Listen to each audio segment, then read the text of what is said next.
नमस्कार मित्रांनो, केव्हा केव्हा सेक्शुअल ॲक्टिव्हिटी करण्यासाठी आपला मूड नसतो, पण आपल्या मिसेसचा मूड असतो।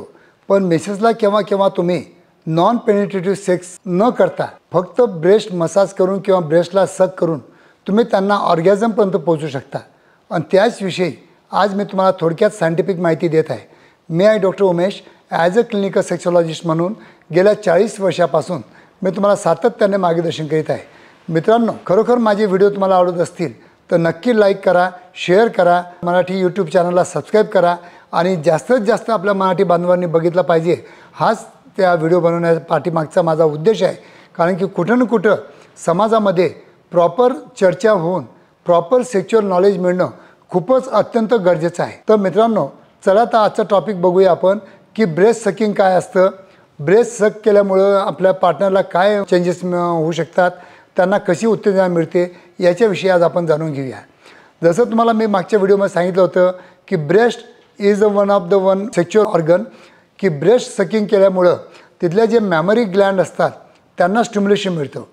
हे मॅक्झिमम जेव्हा ब्रेस्ट निप्पलला आपण चोखतो किंवा त्यांना आपण बोटाने स्टिम्युलेट करतो तेव्हा जास्तीत जास्त न्यूरोलॉजिकल स्टिम्युलेशन त्यांना मिळतं आणि त्यांची जास्तीत जास्त डिझायर पण वाढते आणि योनी मार्गाचा ओलावा पण वाढण्यासाठी या ब्रेस्ट सकिंगचा किंवा स्टिम्युलेशनची आपण मदत घेऊ शकतो। पण तुम्ही ब्रेस्ट बरोबर इतकं तुम्ही चांगलं सॉफ्टली स्मूथली जितकं चांगलं तुम्ही खेळसाल तितकी त्यांना मजा येते।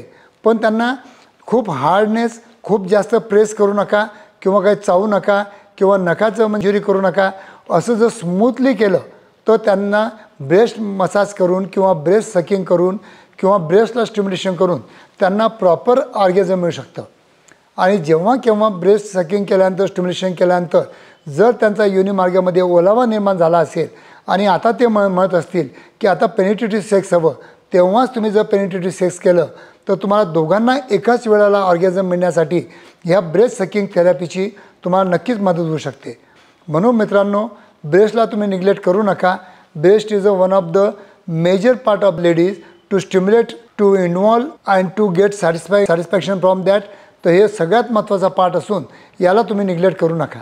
तर मित्रांनो, जेव्हा केव्हा तुम्हाला सेक्शुअल ॲक्टिव्हिटी करायची असेल तर तुम्हाला ब्रेस्टला प्रॉपर त्याच्याबरोबर ॲक्टिव्हिटी करावीच लागेल, प्रॉपर स्टिम्युलेशन करावेच लागेल आणि स्मूथली। आणि जर काही ऑइलचा किंवा क्रीमचा जर वापर केला तर त्यांना फिलिंग चांगलं येऊ शकतं। तर ब्रेस्ट मसाज करा। ब्रेस्ट मसाज केल्यानंतर जर त्यांना वाटलं तरच मग सेक्शुअल ॲक्टिव्हिटीसाठी तुम्ही पुढे जा। धन्यवाद मित्रांनो।